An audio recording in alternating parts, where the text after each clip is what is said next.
people come from all walks of life. They all have lives they lead. Any and all are welcome here to come and chat with me. Hello, everyone. Time to meet another interesting person. I know I say that all the time, but it's really true.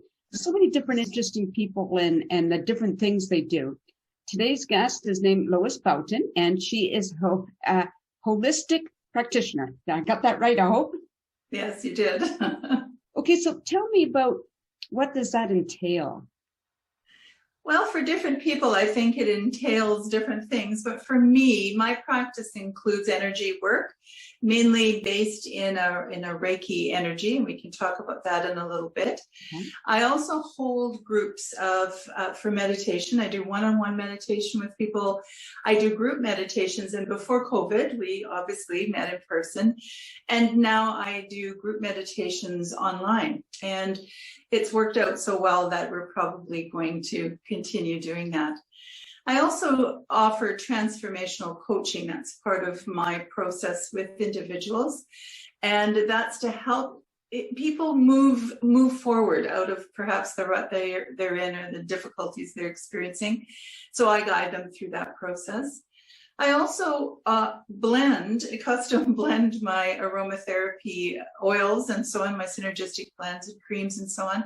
And it's usually directed towards specific clients' needs. So that's kind of it in a nutshell as well. I do workshops and do facilitation where people ask. So that's what I do. That's my picture of my holistic practice. Okay. So now at the beginning, you talked about the energy, what did you say? Energy healing or it?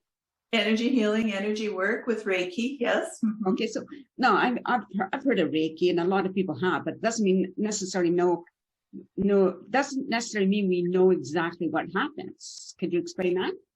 For sure. I've been practicing Reiki since 1999, and I've gone through the levels of training that are basically required to be a Reiki practitioner. And when we look at the word Reiki, Rei is universal life force and Ki is energy. And what it is it's hands-on or hovering hands over healing work. So energy comes through my crown chakra, through my body and out through my hands to the client. One of the beautiful things about Reiki energy and Reiki healing is that Reiki is meant to awaken the healer within. So Nancy, you and I have the ability to heal ourselves. So does everybody else. And what Reiki I've come to understand through my 20 plus years of practice is that awakens the healer within the individual, and they are able to follow their path toward their healing. And energy work is universal. When we talk about Reiki, it translates when we dilute it right down to define what is Reiki really. Reiki is the energy of love. And often people say to me, well, is this your energy? And I say, absolutely not. One of the things that we do as Reiki practitioners is we clear the room. This is part of, you can see it in the background, is my healing room. We clear the room, we prepare the room with Reiki energies, and then I also clear myself, clear the vessel of energies that are not going to help the client, and we call in the energies of source to move through me and to the client. And one of the things that sometimes people don't understand when they begin receiving Reiki is that the Reiki flows through me, as you know, we ask it to flow through us as practitioners and flow freely. What happens is the client pulls that energy, pulls the healing energy that they need to them. So every Reiki session, it may look the same, but it's different. The energies that are being drawn are what the person needs in that moment. So what made you decide to get into it to begin with? Well, back in the day, back in the 90s, I was not a very healthy person, and I was really struggling with a lot of things that weren't working well for me. I was experiencing asthma, and so I was starting to look at all these alternatives to taking medicine, and I'm not saying don't see your doctor. For me, it was a choice that I was making. The drugs that I was being asked to take didn't sit well with me, and I thought I have to find a way to come at my healing a little bit differently. So aromatherapy, that's actually when I began my research into aromatherapy. And then I found a most amazing person. I was working in Langley at the time, and I wasn't feeling good this particular day. And the lady that I was working with, I'd been there about a week. She said, come to my office. And she knew I wasn't well. And she said, I'd like to put my hands on your shoulders and just help you through this. And as you said, that energy, you can really feel it. She put her hands on my shoulders, and that was a game changer for me. I felt so much better. I had an emotional release, which Reiki can inspire. I had a good cry, which I think I needed to do. And that doesn't always happen with people. But for me, it was an energy release that needed to sort of prime the pump to start my healing. And that woman became my Reiki master teacher. She was a Reiki master at the time. And she didn't really say what she was doing when she touched my shoulders, but I really noticed a profound difference in me after that session. And so over the years, we've kept in touch. She's actually in my meditation groups now with me. So that's what drew me to it, was to find a way to heal myself in a way that worked for me. Very good. Yeah. So now obviously, like it all started with the Reiki, right? So that led you into doing other things. Yes. So one begets another. It's sort of like when we clean house. We have to make sure we're doing the whole thing. So as I said, aromatherapy was of great interest to me. I found an ability to make a mixture for me particularly. And I use it to this day just as a preventative. And I started to create formulas that worked for me. And then, as it would happen, you meet people with similar circumstances, and they ask how you're managing, and you talk about it. So aromatherapy became I think an integral piece of what I do, although it's not the main focus, but it is a value that's added for individuals who perhaps need a little bit extra boost. And besides, aromatherapy has amazing healing properties in and of itself, body, mind, and spirit. And that's the other thing with Reiki. It's a body, mind, and spirit energy. And it heals us on a cellular level. And does it happen instantaneously? Sometimes there's instant profound changes, and sometimes it takes a longer period of time, as does aromatherapy. One of the things that I experienced in my Reiki journey was I really wanted to become a Reiki practitioner, which after my experience with my Reiki master, B is her name actually. And so she taught me Reiki level 1, and I was able to do it with my family, with friends who were interested, on my dog who absolutely adores it. Animals love Reiki. And then I decided I wanted to move further into my understanding and my experience, because as I did level 1, my psychic windows opened wider. And then I took my level 2, which really, really increased my understanding and my knowing. I think we all have that, where we tend to maybe ignore it a little bit, or a lot.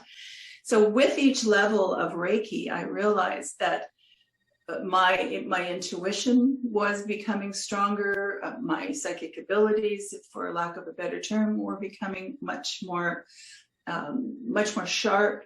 So when I would lay my hands on a client, I not that I knew, but I had a real sense of what was going on, and would often encourage clients to go see their doctor because there was something going on. So no Reiki practitioner diagnoses anything. We're just there to heal and feel the energies coming from the client. So that grew. And then I decided this really, I want everybody that I know to be able to know about Reiki or practice Reiki. So I took my level 3 at my master level, and I'm able to teach it. And so meditation became just a natural progression. I was already meditating. Years before I'd even gotten into this, I had taken some transcendental meditation training, and I really quite liked it once I got the hang of it. And I actually started a meditation group for many of my clients who wanted to touch base with me more often than just a Reiki treatment once a month. And so I began a Reiki group for people who said, I can't meditate. And I realized there's so many rules to so many different aspects of meditation. So I opened my Reiki group and said, there are no rules, and we learn as we go. And the purpose for meditation is not to learn how to meditate. The purpose of meditation is to open ourselves to healing. And so that came along, it just kind of went with the flow of everything that was going on. And then I was an employment counselor for 13 or 14 years, and I decided to let that go.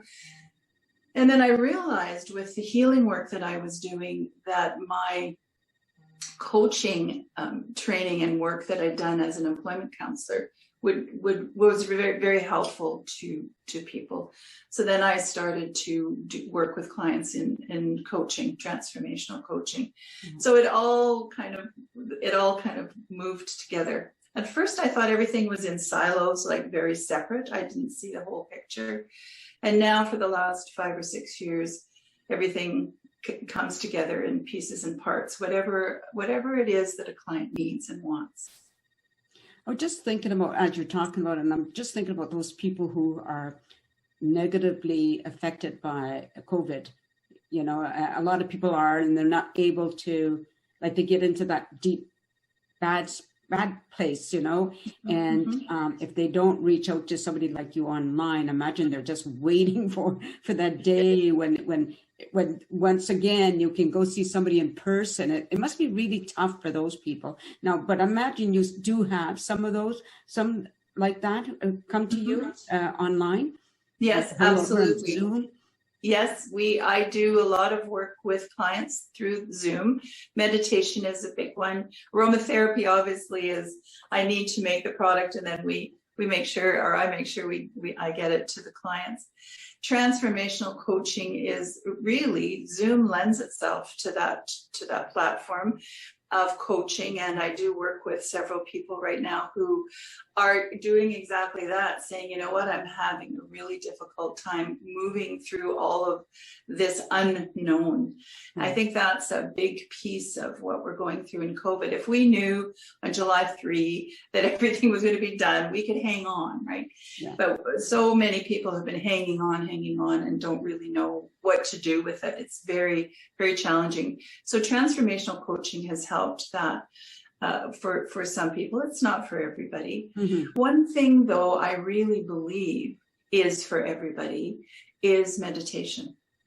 And again, Zoom is a beautiful platform with that. You know, if anybody's self-conscious or whatever, in our Zoom meditations, we start out by having just light conversations. How are you today? What's on your mind? What would you like to share?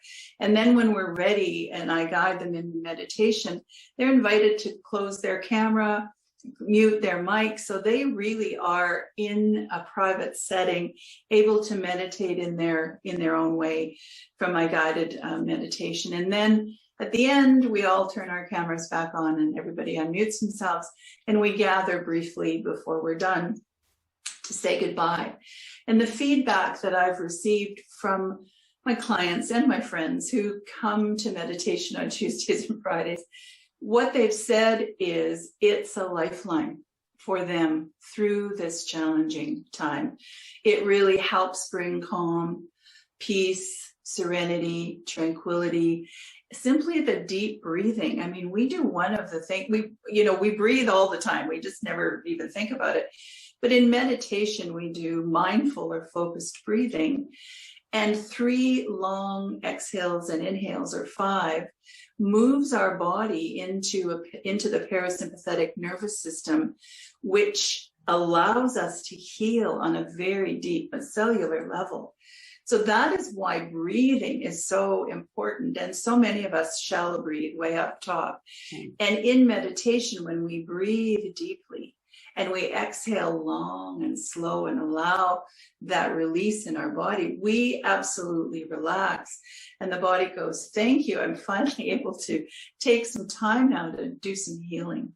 So meditation for people is, I think, something that everybody should look into because it is so amazingly calming and healing.